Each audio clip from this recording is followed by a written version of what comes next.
Secret societies, hidden libraries, a homicidal monster.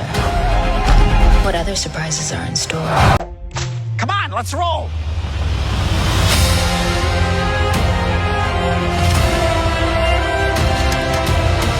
Nevermore continues to be a place where the questions far outweigh the answers.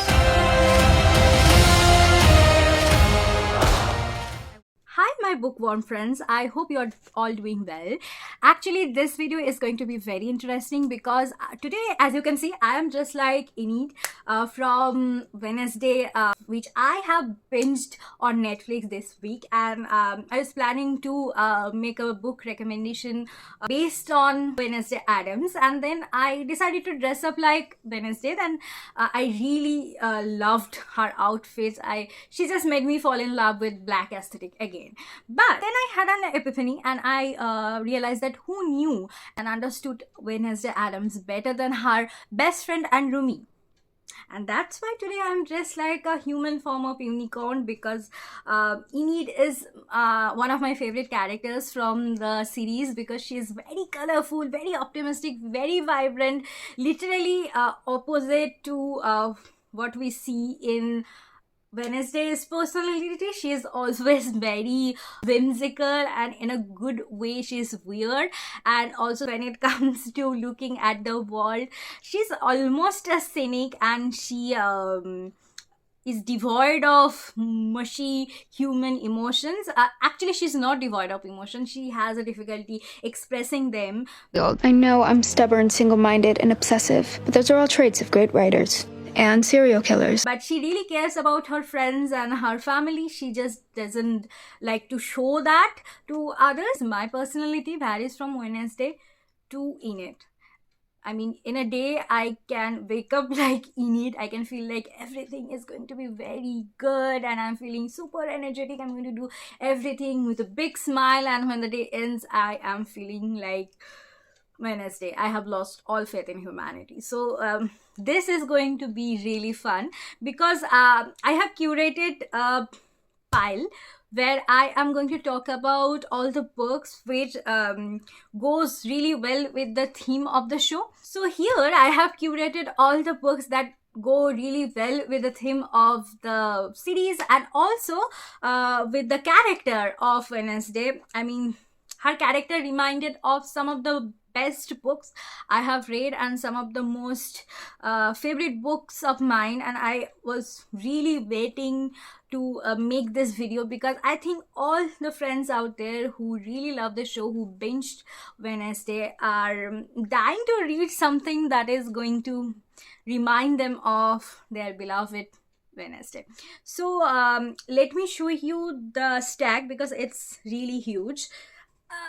Okay, I can do this. Yes. So this is the books today I'm going to talk about. You can see this is a huge pile, and that's why I'm going to be really brief about all the books. So without further ado, let's get started. I know the suspense is killing you. Okay, the first book I'm going to recommend to you is actually shown in the series, and it's one of my favorite classics, and it's Frankenstein by Mary Shelley. And you can see that she is trying to solve a mystery about this monster who is actually killing people in the woods. So Frankenstein's theme is actually also about a monster, but it's really deep, and she's also finding that monstrous quality in human beings, and she's kind of trying to find a mystery. And this is the exact book that you need to read after you watch Wednesday, because one, the series has actually shown a hardcover copy of this book, and Wednesday also quotes a very beautiful line from the book, and I'm going to paraphrase it because I don't remember the actual quote, but it says that when people do something evil, they don't actually seek the evil, they actually seek the happiness, and to seek happiness they sometimes wake up the monster. So I don't think I have to actually tell you the brief of the story, but for those who doesn't know, let me tell you, Frankenstein is actually a scientist, and he's a very arrogant and actually a great scientist who will decide to create a monster, and in doing so he will actually ruin his life and lives of other people who are connected to him, and he will actually make everyone else's life miserable. And the story is really, really interesting the way Mary Shelley has wrote it, and she has written it when she was 19. And the interesting fact is, if you remember, our Wednesday actually called Mary Shelley her nemesis, because she was just like 2.5 years older than her, and she has already completed writing Frankenstein, whereas our Wednesday was still struggling with her first novel. So yeah, it's a great reference to literature, and I, being a bookworm, really dig all this kind of Easter eggs. And whenever I talk about this book, you know how much excited I get, because this is written in a way which was really, really intriguing, because this was written from the perspective of Frankenstein and also from the perspective of the monster.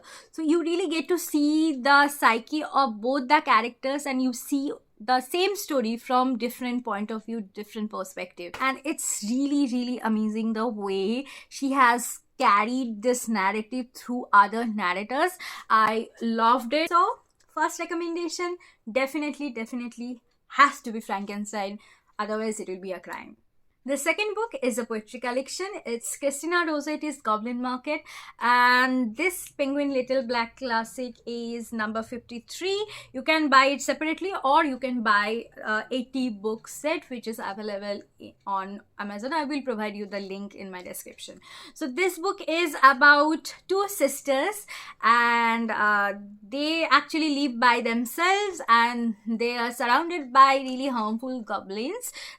There is no man in this world, and it's actually a narrative written in the form of poetry, and I loved all the metaphors. I loved the way Christina Rossetti actually changed the perspective of Adam, Eve, and Satan's story. She actually made these two sisters victim and the survivor of the oppression and torture of the goblins, which is very, very symbolic. In the beginning, this text was considered to be a fairy tale story, and it used to be part of children's syllabus in school. Then after some feminist research, it has become one of the most important early feminist poetry, because it actually talks about sexual violence, homoeroticism, and many interesting things in such a beautiful narrative, in a way that is actually very addictive. It's very mystical. And when I was studying PreRaphaelite Poets for my exam for my master degree, I accidentally read this book, because I was not supposed to read this for my exam, but I am so glad I read this, because I was so impressed by Christina Rossetti's skill, because she was not actually properly educated. She didn't go to school. She was most of the time very ill, and she was rumored to be a closeted homosexual woman who never got married, and she has some of the most beautiful poems. Even in this collection, besides Goblin Market, you actually get many beautiful poems from her, and I really, really love each and every poem. I felt really sad for her, because then I read somewhere that her brother, who was also a very famous painter and a writer, a poet, Gabriel Rossetti, he actually destroyed some of her poems which had homosexual love relationship references. Why I'm recommending this in this video is because this kind of a narrative, the fantasy element of this narrative really goes well with the show's theme. So and this is very short, and it's actually very, very suspenseful as well. So I think you will really enjoy it if you are a fan of the show. Now, we all know our Wednesday is an inquisitive teenager. She wants to solve mystery, and she is really determined to solve it. She never gives up.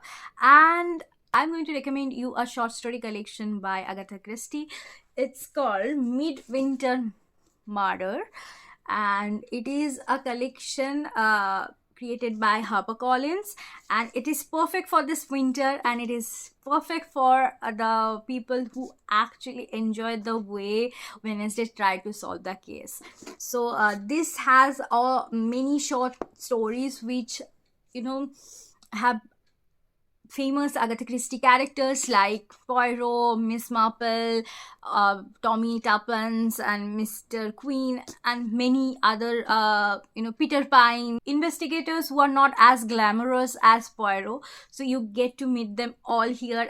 So being a fan of the show, being a fan of Wednesday, being a fan of mystery, and obviously being a fan of Agatha Christie, I recommend you this book.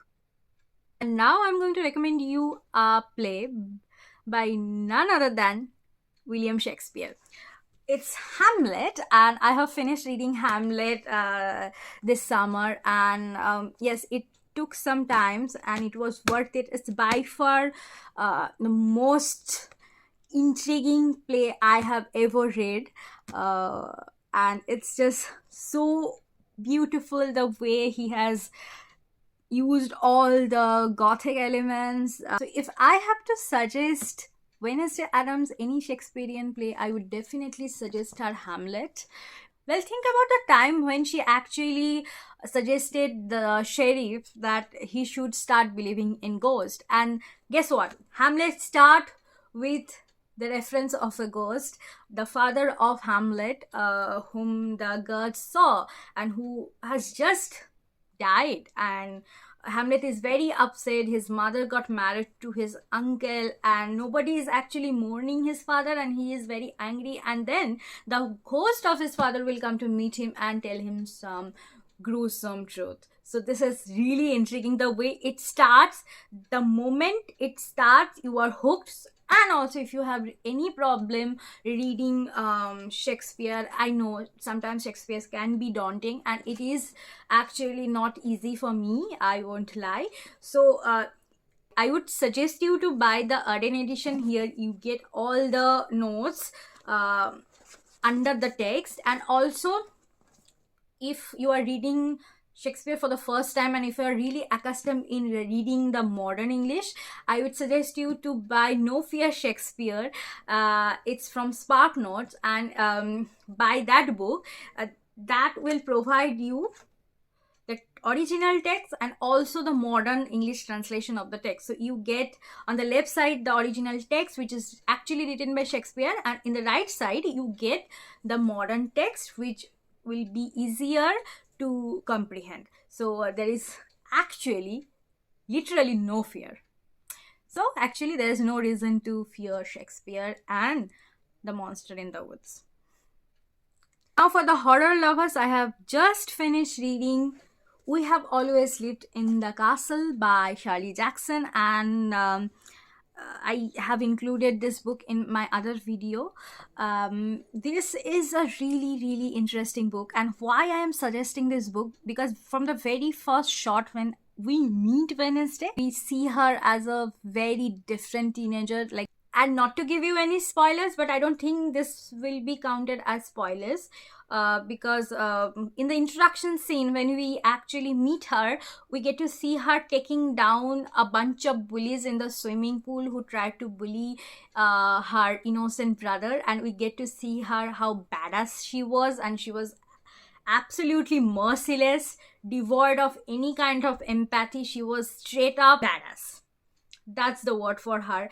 And here the protagonist, the narrator, who is kind of like her, who is also devoid of emotion, apparently doesn't care about what other people think about her, and she actually hates others. like our Wednesday. But yes, she's not exactly like Wednesday. But Mary Catherine is devoid of emotion. She hates people. She wishes that all the people of the village was like dead.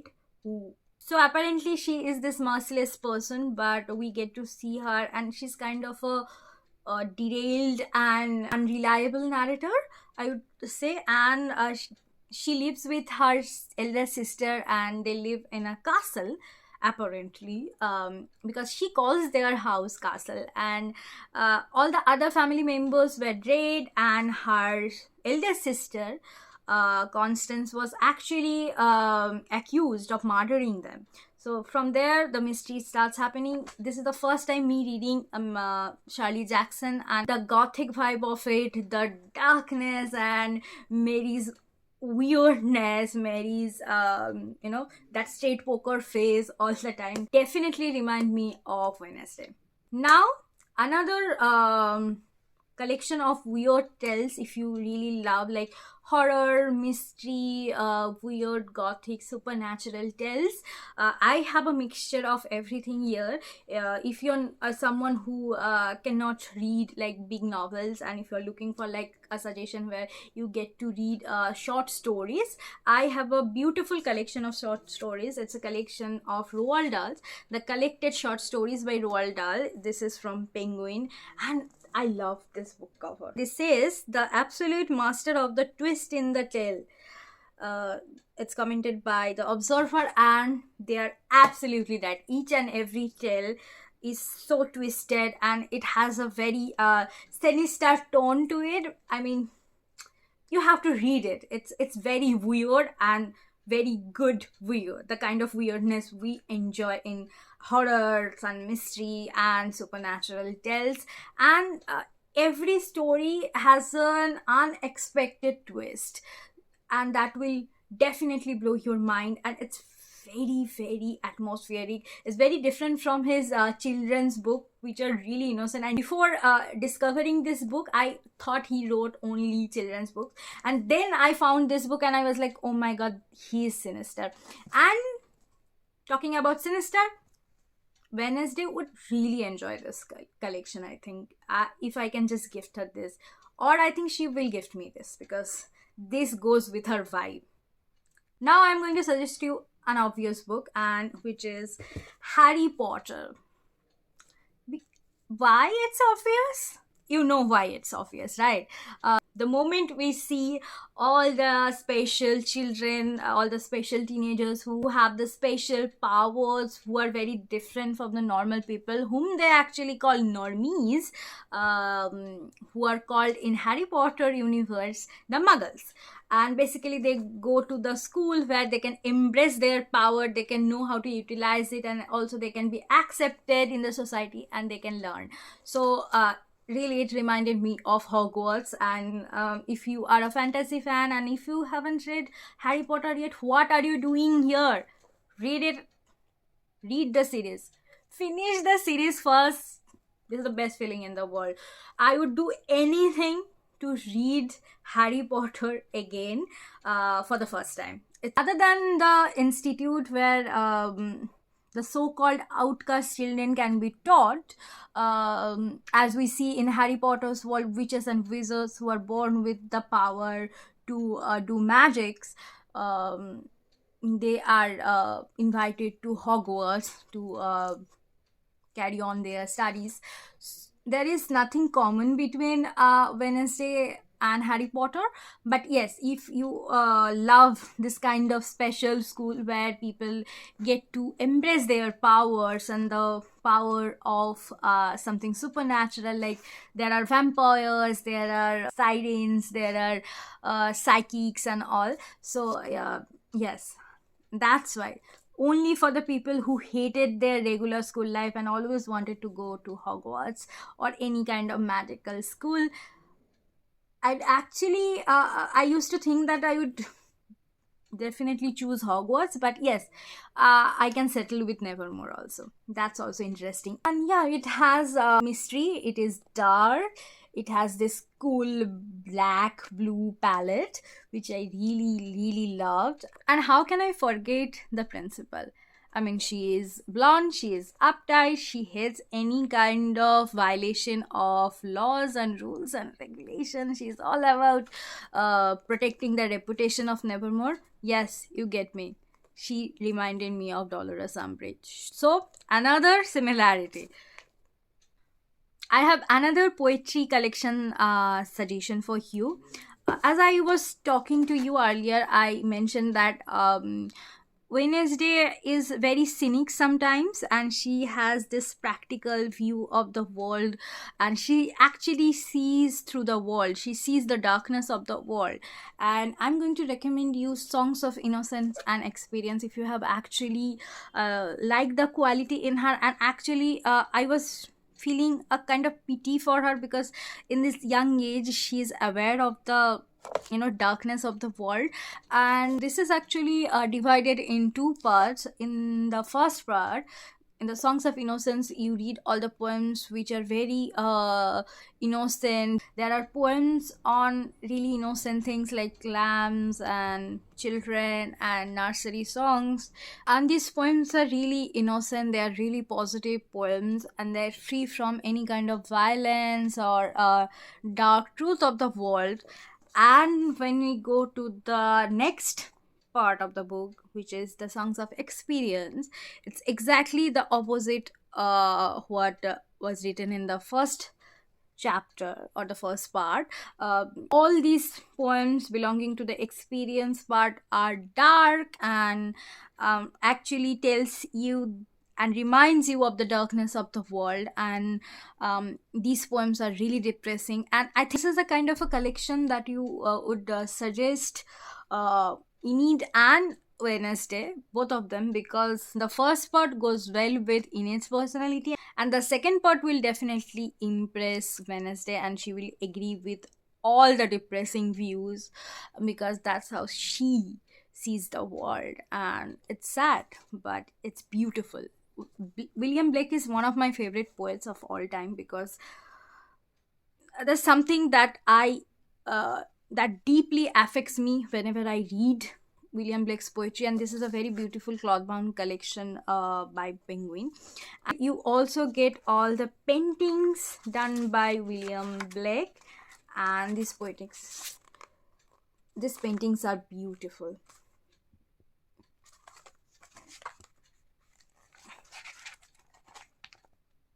And if I have to mention any of my favorite poems from this book, London is the most intriguing poem. So yeah, I can suggest this book to Enid and also to Wednesday. Now, we all have seen how serious Wednesday is about her view on feminism, and she never shies away from giving her opinion, and she really cares about the history, the political history of her ancestors. I really love the way she mentioned somewhere that we should read the history not written by the oppressor but written by the oppressed, and that's why we should not be indulging in the falsification of history and the fabrication of the truth by the oppressors. We should not believe the history written by the oppressors, written by the people who tried to abolish a community, tried to torture them and tried to remove them from the history. And the way it actually matters to her in such a young age, it's very impressive. And that's why, if you are also impressed by her view on feminism, and if you're impressed by her take on racism, I think you should definitely read Kim Jeong, born in 1982. This talks about a Korean woman who is going through her life very normally, and suddenly she's behaving weirdly, suddenly she's behaving like all the women she has met in her life, and all the sexism she has faced during her childhood. From the very first day of her existence, she is going through this misogyny and sexism, and she is actually stuck in this patriarchal structure, and she just losing her mind. This book is thought provoking. This book is written in a very interesting way. She's not angry. She herself, I don't think, understands what's going on with her.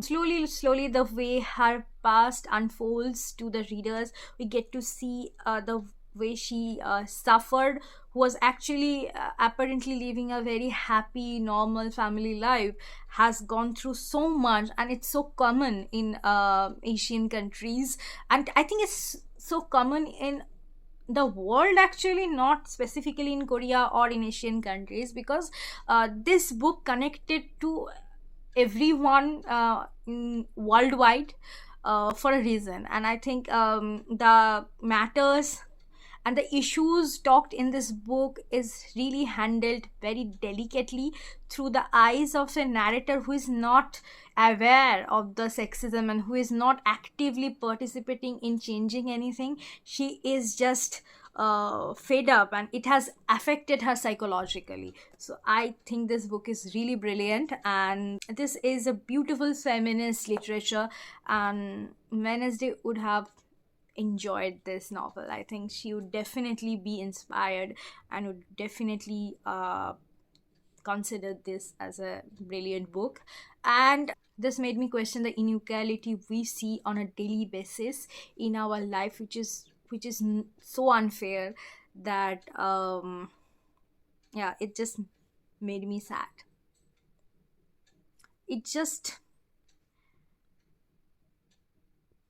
I think it's the perfect book to get another reminder call that things are definitely changing, but there are a lot that needs to be changed.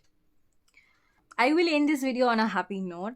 I know I have bummed you by the how can I not mention Thing is like so loyal to Wednesday, and his bonding with Wednesday is so unique and so beautiful. And he's not a ghost, but he's like a creature that is actually, I never thought I would find a piece of hand cute. I never thought that, but I did. Thing was cute. Without saying a single word, those 5 fingers actually made me like awe for him. The last time I felt that for a creature, I think it was for Dobby from Thing. Just own my heart. And if you really dig this kind of weird loyalty and weird friendship, weird bond between a protagonist and a creature, I think I have a perfect suggestion for you. It's a graphic novel. It's called Shits by Brenna Thumbler. It's about the friendship of a girl with this cute little ghost. He's actually a baby ghost, and he it's called Shits because they have this cover with these 2 holes, the 2 eye holes from where they can see, and all the ghost in this world looks like him, you can see. And this has this blue pink palette. Actually, in the beginning you get to see a more like more neon blue green color. Pink, you get to in the beginning you get to see more like neon pink blue colors, and the ghost world is almost like white and blue, and the human world is colorful. Yes. And this ghost is actually helping the girl to keep her laundry to herself, because there is a man who is the villain of the story, is trying to snatch the laundry away from her to make a supermarket or something, and he's really troubling her. So this little cute ghost will come to help her, and the entire community of ghosts will actually come to help her. This is so relaxing. This is like a warm hug. And if you are looking for a cute little ghost stories, holding this book makes me smile. I can't help it. I mean, this ghost is so cute, and he's very apologetic all the time. He's apologizing for his mistake because he's constantly messing up, constantly creating troubles, but he apologizes every time he creates a problem in her life, but it's not deliberately done by him. He's just trying to be useful.